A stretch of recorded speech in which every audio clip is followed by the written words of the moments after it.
Good afternoon, everyone, and thank you all for joining us. I'm Officer D. Freeman with Birmingham Police Department's Public Information Division. I am joined by Chief Michael Pickett and BPD's command staff. Today, Chief Pickett will give an important second quarter crime update, highlighting the success of the Birmingham Police Department's crime reduction and progress through June 30th, 2026. Following Chief Pickett's remarks, we will open the floor for questions. Without going any further, Chief Michael Pickett, you all. Appreciate it, sir. All right. So good afternoon, everyone, and thank you all in the media for being here. Today I'm proud to report on, as he stated, our crime stats up to June 30th of 2026. Happy to announce that both our violent crime and our property crime are both down. In combination, they're down 11.9%. Currently, our homicides are down 35.1% in comparison to last year and 70% down in comparison to 2024.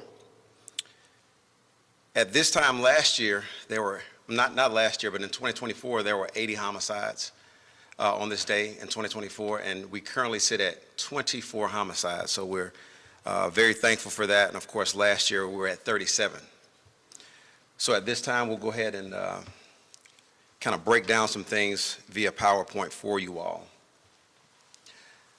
So as I stated, homicides to date we're at 24, so this is just a chart to kind of lay things out to make it more receivable for everybody to grasp the huge reduction that we're seeing essentially year over year.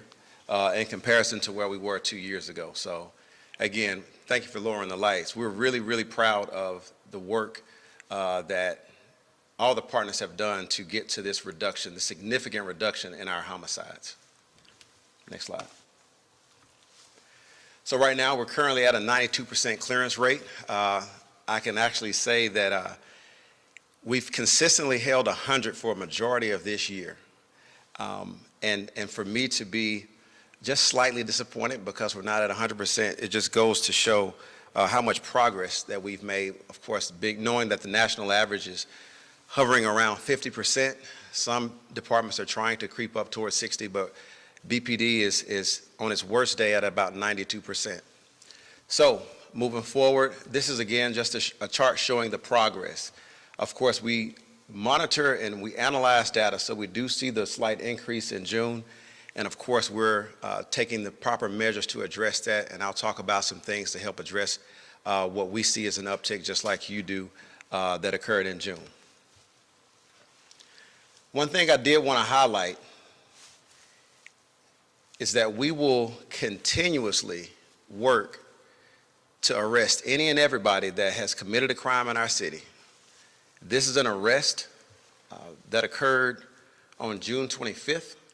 From a homicide that occurred December 26th, almost 4 years ago. So I want to be clear, our detectives and our investigators do not stop working. Anytime there's a homicide in this city or anytime we can develop more information about a past homicide, we're going to continue to work on it. Not just with our investigators, but our special operators that have to go and apprehend these individuals, and they do it safely.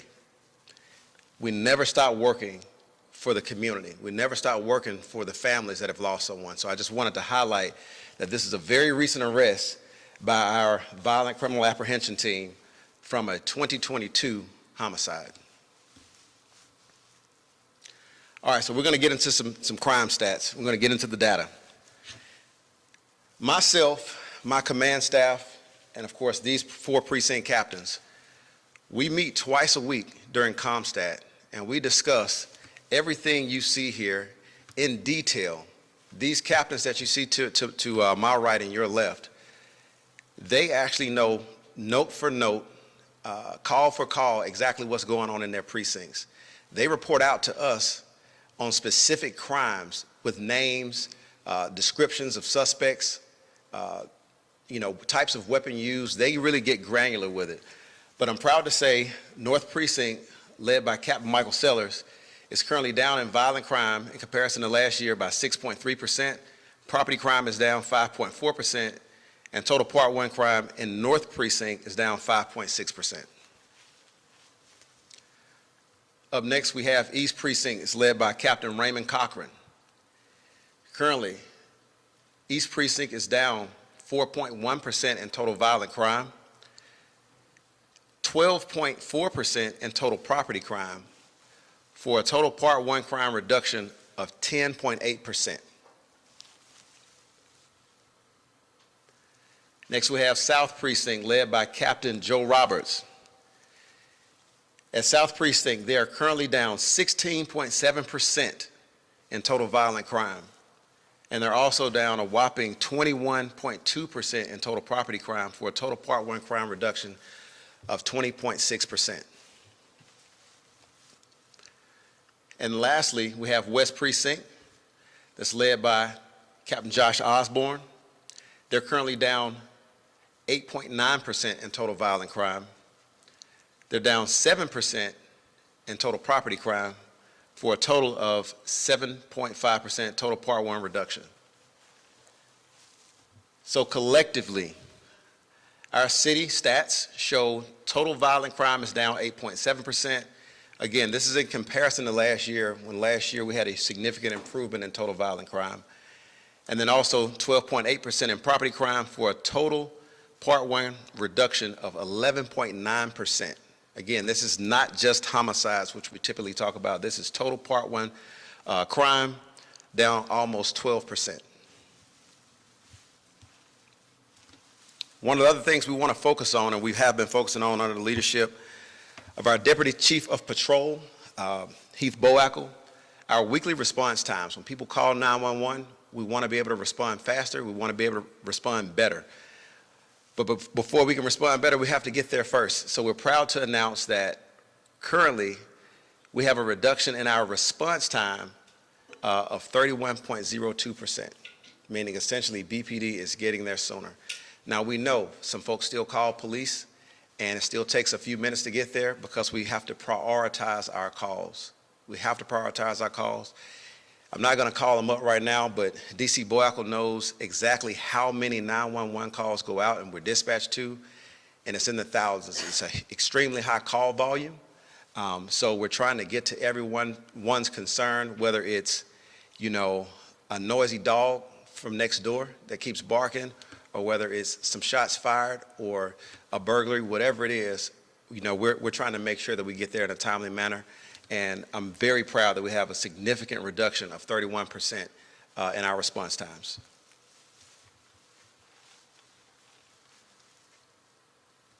So we're going to play a couple of videos here in just a second. Now, something that we don't often see is when things go right. I often tell officers, you never get credit for the lives you save, but you always get blamed for the lives that you don't.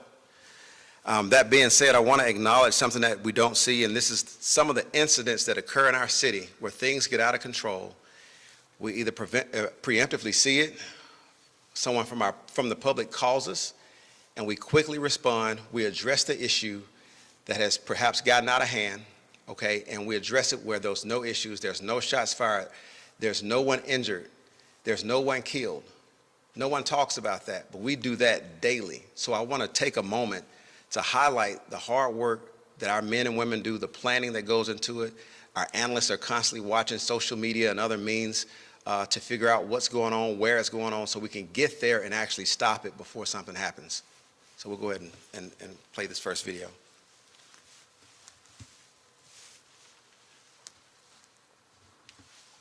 So this right here is a bonfire. This was from May 28th in the 3500 block of Lakeshore Parkway. This was a bonfire teen party. So it was a large gathering. The call details were people are fighting and seeing guns, underage drinking. So you can see the significant amount. There's hundreds of cars in this area. Some people may have known about it. Some people may not have even known about this. This could have gone really bad. But because of the proactive actions of the Birmingham Police Department, utilizing technology to get drones up, our helicopter up, moving in a significant amount of units that are not necessarily on patrol, but that's why we have to have the task forces. That's why we have to have everything properly staffed. That's why we have to have our utility captains, which are working during the evening shift and overnight hours, to be able to manage something of this grandeur, to manage something this large scale. This is why, one of the things that I implemented in the 8-point crime plan is the utility captains. This is a very significant, large event. It almost looks like it could be some major football game. But it's teenagers where it's underage drinking going on, weapons are out here, but once we identified what was going on, thank you to those in the public that called this in, we deployed all of our resources and technology to address it, and we didn't have any incidents. That's not what you're gonna see on the 5 o'clock news, 10 o'clock news, because nobody got hurt. But I wanted to take a moment to just showcase the work that we do, that when we prevent things, and when our officers go out here and they handle things without a complaint, without using excessive force, without anyone getting hurt. So just wanted to highlight that. Let's play the next video.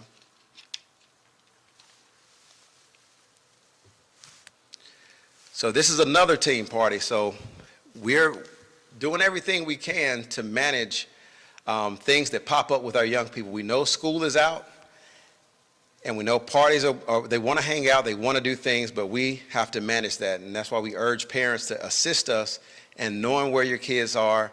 And of course, that's why we're also doing more enforcement on our business compliance. So this is in the 1700 block of Avenue E.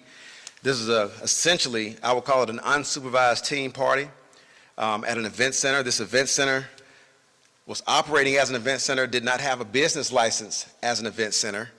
So once we got wind of it through our intel channels, we quickly moved units in. We have to be strategic about what units we can reallocate to address these small matters. We do have additional units that are working on the weekends and in the evenings to be able to address pop-up issues like this, and that's what we were able to do. Of course, we did use a little bit of assistance from patrol, but the key is we don't want to have to pull patrol officers off of the beat to address issues like this. That's why we have to have the business compliance of our businesses in the city to make sure if there's an event, it's properly planned, it's properly staffed with the proper trained security personnel so that it doesn't get out of hand and so that we don't have to pull officers off your street, out of the neighborhoods, out of your community to address one major event.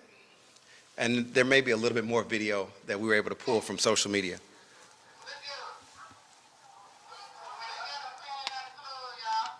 So she's saying Birmingham is clearing it out.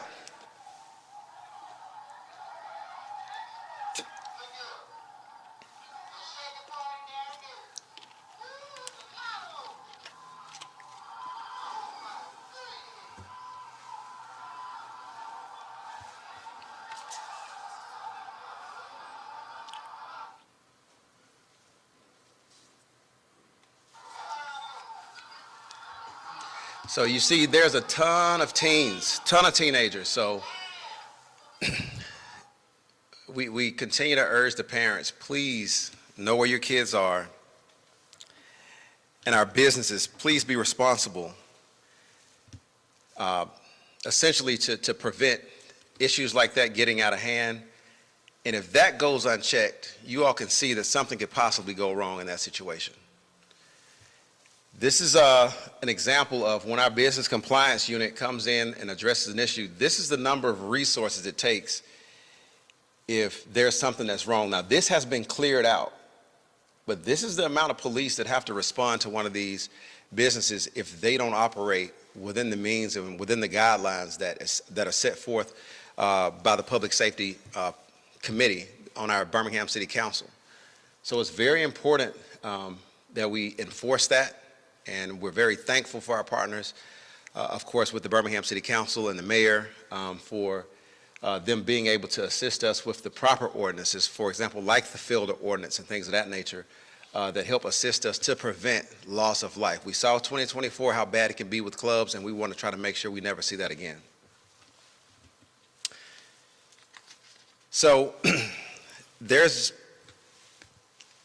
been some public interest a little bit about, I guess, the timeliness in which BPD may address issues as it relates to an investigation or a crime. And I wanted to speak to that for just a second. I want to start by saying we value our relationship with our local media. We greatly appreciate you all, and oftentimes you all are the most credible messengers for us, the most immediate way for us to communicate with our public, the people that we serve. And we don't take that relationship lightly at all. When we can share information quickly, we do. We don't hold it back. When we've released body-worn camera footage with officer-involved shootings, it's because we believe that the public deserves to know or get a snippet into what exactly happened so we can maintain that public trust with the people we serve. But I do want to speak candidly about something, and I understand that there may have been some frustrations with some of our media partners. Our priority is not going to change. Our priority is the victims and their families, and to ensure that we have a thorough, uninterrupted, and uncorrupted investigation on all of these crimes. That obligation comes before anything else. Every piece of information that we release is a part of an ongoing active investigation, and we want to never compromise that. Again, the priority is for the families and for the justice of those families and those victims. So we thank you so much for your patience, but our priority will remain justice for the victims of these crimes. So thank you in what you do, because you all do so much in sharing what we do. You all are here right now, so I just want to take a moment to also thank you all, because you all don't often get thanked. So, moving right along, let's go back to the PowerPoint. We want to talk about things that help make Birmingham safe. If I can express anything to the public right now, I want to express just how beneficial cameras are to our investigations. This is a different world. This is a different landscape of crime now. And I'm going to talk about some things to help our community stay safe, okay? But cameras being integrated into our real-time crime center helps us so much. Since the inception of the real-time crime center, not one community member has had their privacy violated, not one time. There has not been any issues or inconvenience that stem from the Birmingham Police Department from anybody being connected or registered with the Real-Time Crime Center.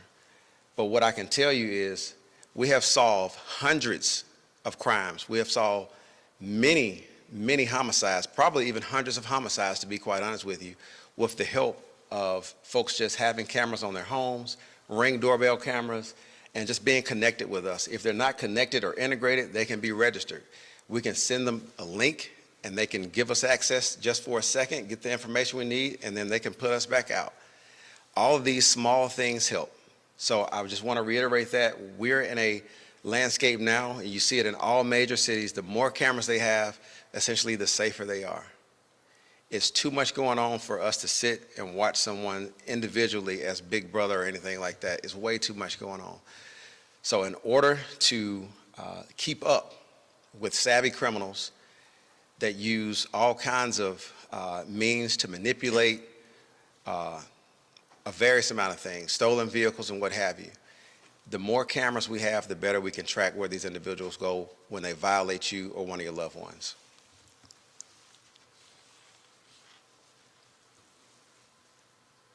The next thing I want to talk to the public about is just some public safety things.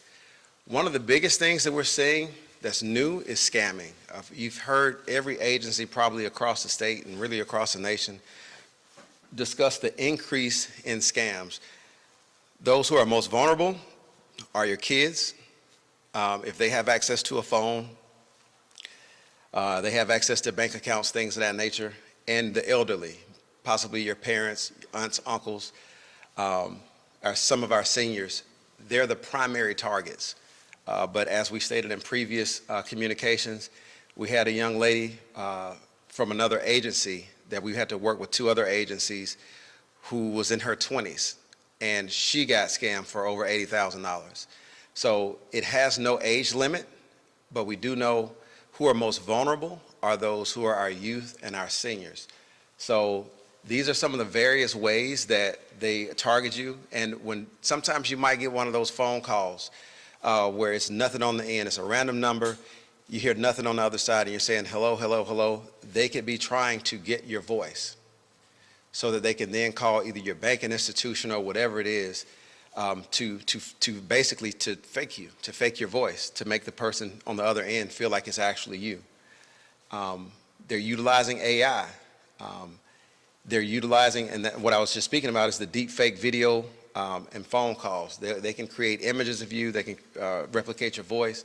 These are some of the things. So just be mindful of this. Utilize the two-step authentication on your accounts, things of that nature. If someone is trying to communicate with you about cryptocurrency, that's a red flag.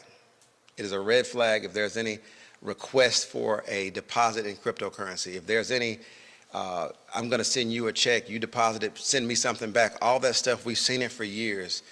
We urge you, please don't fall for it. If it's in question, contact your banking institution, contact a friend, discuss it with them. If anybody's asking you to do any type of financial transactions over the phone.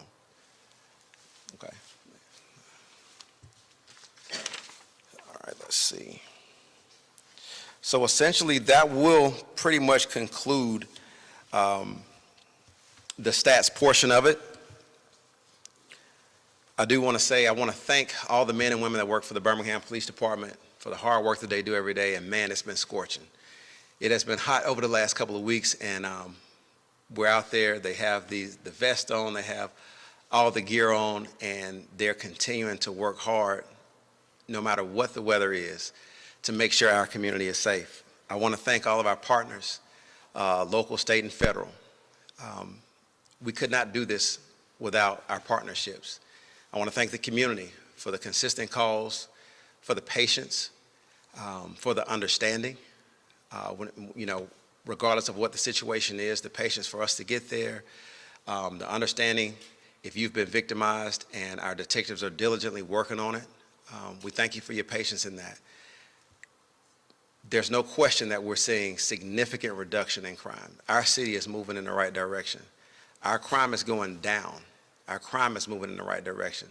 And the way we can keep that moving is for us to continue to show up and do our jobs, and our community is to continue to call in, tell us what you see.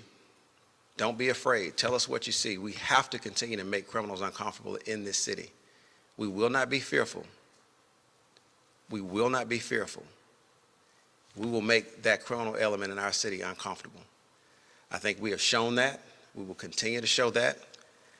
And again, I can't thank our partners enough. Again, our Birmingham City Council, as well as our mayor. There are some things that we're looking at. There are some ordinances that we're in conversation about to continue to be able to produce these numbers. We can't continue to produce these numbers if we don't continue to press forward. Because one thing we all know about criminals is when they get a little bit of pressure in one area, they're going to move and pivot to another. So we have to be preventive and preemptive on that front.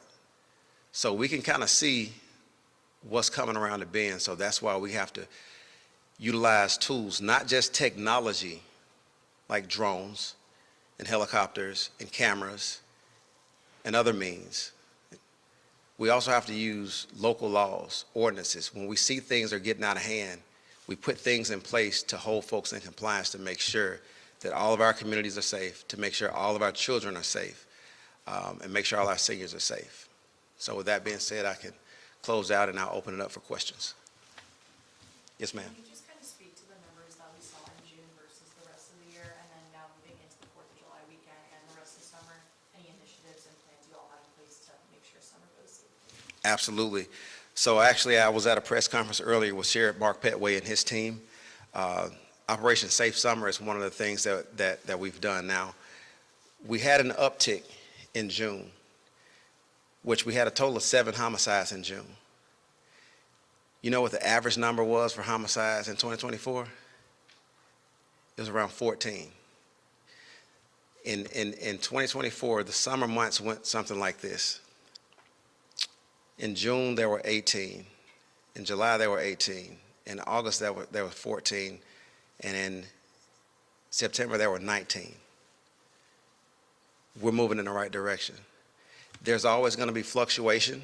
There's going to be things that pop. That's just the nature of the business. But what's important is what you just spoke to. We have to have a plan in place. So to speak to July 4th, we have canceled off days, okay? I'll be here working, and a majority of our personnel will be here. There are a lot of events going on in the city, and we want people to be able to celebrate everything with the holiday weekend, spend time with family and make memories, but we would ask that people talk to your friends and family, and let's try to do it as safely as possible. So we will be out in full force. Our partners will be out in full force this weekend. We signed up for this job. We know we don't get to enjoy a lot of holidays. So we will be here in full force, literally waiting for somebody to get out of line, to be honest with you. If it's a mistake and if it's not malicious, maybe we can have a conversation. But if it's egregious, we plan to put some cuffs on you and sit you down at the Birmingham City Jail.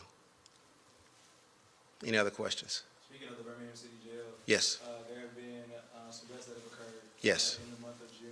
Can you speak to that, and what is your reaction to the conditions in the jail that people have been talking about for a long time?